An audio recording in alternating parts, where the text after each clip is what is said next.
General Ahmed, Colonel Tariq. The Gulf states refuse to cancel our debt. They owe us for protecting the Arabian Peninsula from Iranian expansion. Kuwait dares to reject our proposals and to lower oil prices, which threatens and hurts us more. Mr. President, the refusal is an insult. We cannot let this stand. Kuwait's actions are deliberate. They are being encouraged by the United States and Israel. We're being undermined. For decades, Iraq had claimed Kuwait as a lost province, but the real tensions began after the Iran-Iraq War. By 1990, Saddam Hussein's regime was drowning in debt. He accused Kuwait of stealing oil from shared fields and flooding the market to keep prices low, crippling Iraq's economy. Worse, Kuwait's control of the strategic Warbi Mubian Islands choked off Iraq's access to the Persian Gulf. To Saddam, these islands were vital for trade and military power. Now, with the 100,000 Iraqi troops massed at the border, his threats turned to action. The stage was set for invasion.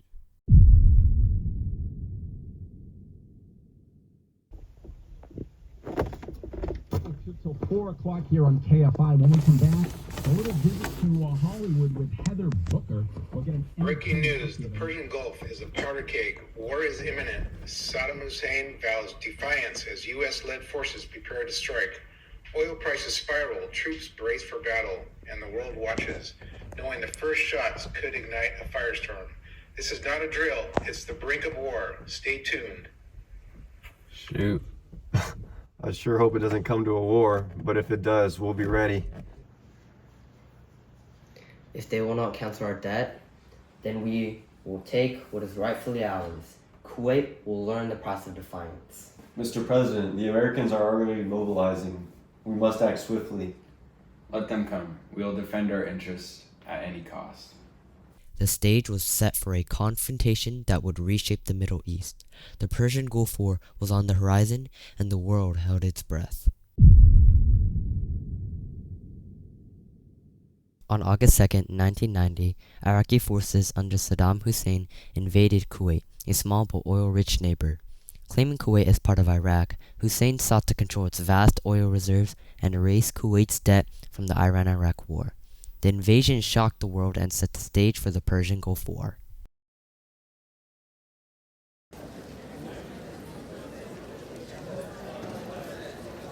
Kuwait has always been a part of Iraq. They stole our oil and betrayed us. This is not an invasion, it's a reunification. The world will see that Iraq is strong and will not be tolerated or controlled by outsiders. I hope Iraq doesn't invade us like anytime. Put your hands up. Whoa. I said keep moving. Okay. Keep going, they're falling back.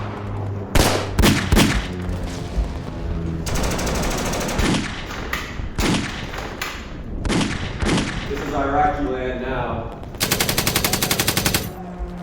We're under attack. We're everywhere. We need help. You, over there.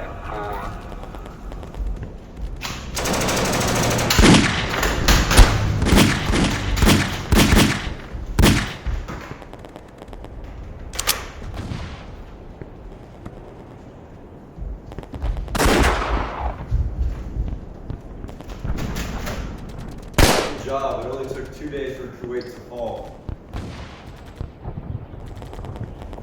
Pops, where are we going? We gotta get out of here before it's too late.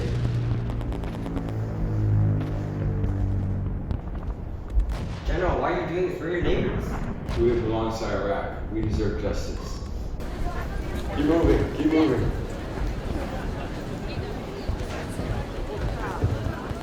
Within hours, Iraq had taken control of Kuwait.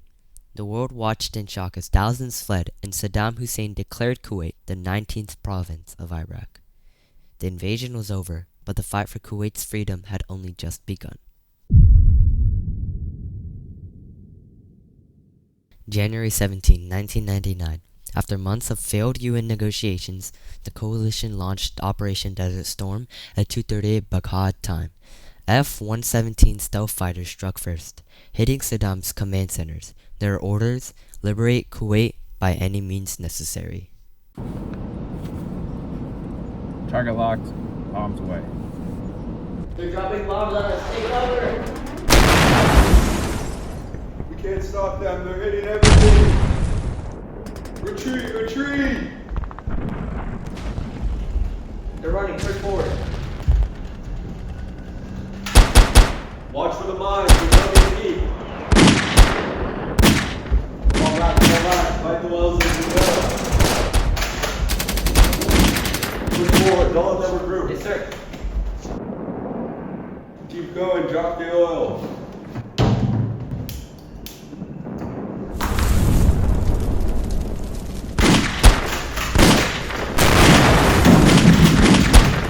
Keep moving, go. The wells are on fire. Fall back. In just 42 days, coalition forces crushed Saddam's army. Precision strikes shattered defenses, while armored divisions rolled through Kuwait. By February 28th, Iraqi troops were in full retreat, their burned-out vehicles lining the highway of death. Operation Desert Storm was successful, and Kuwait was free. Oh, we're free, bro. We finally did it. Let's go. We're free. We did it. Thank you.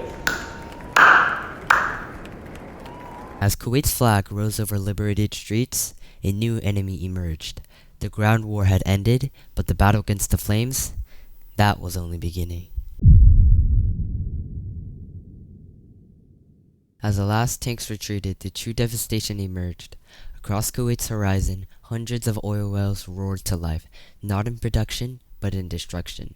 These were no accidents of war. This was Saddam's final act of vengeance, a scorched earth inferno that would choke the land for months to come.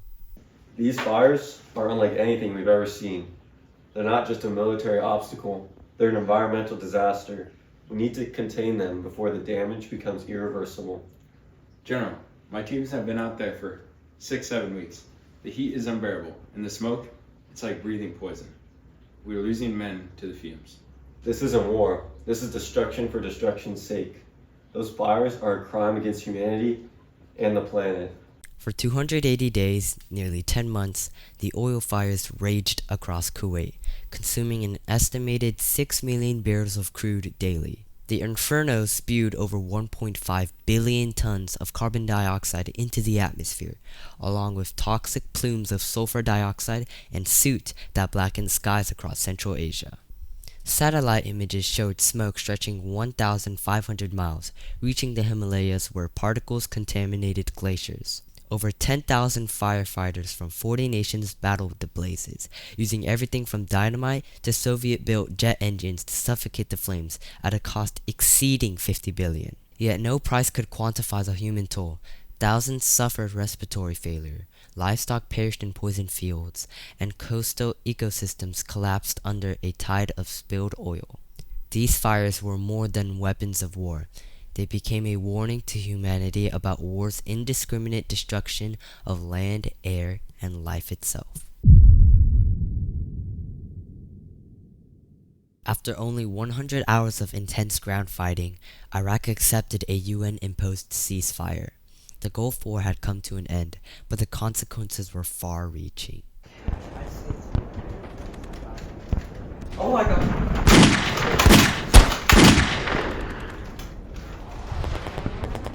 Iraq's military suffered devastating losses, with over 25,000 dead and 300,000 wounded. In contrast, U.S. forces experienced 148 deaths and 457 wounded. We won, but at what cost? So many lives lost, so much destruction. The Gulf War lasted just 42 days, but its scars ran deep. Iraq, humiliated and crippled by sanctions, festered under Saddam's rule. The coalition's swift victory bred overconfidence, and unresolved tensions would explode a decade later. Dr. Kyle, what is your take on the oil fires happening from the Persian Gulf War? The environmental damage is very catastrophic. The burning oil fields are causing intense pollution, affecting the air, water, and soil. It takes years, if not decades, to recover. Please welcome to the podium President George Bush.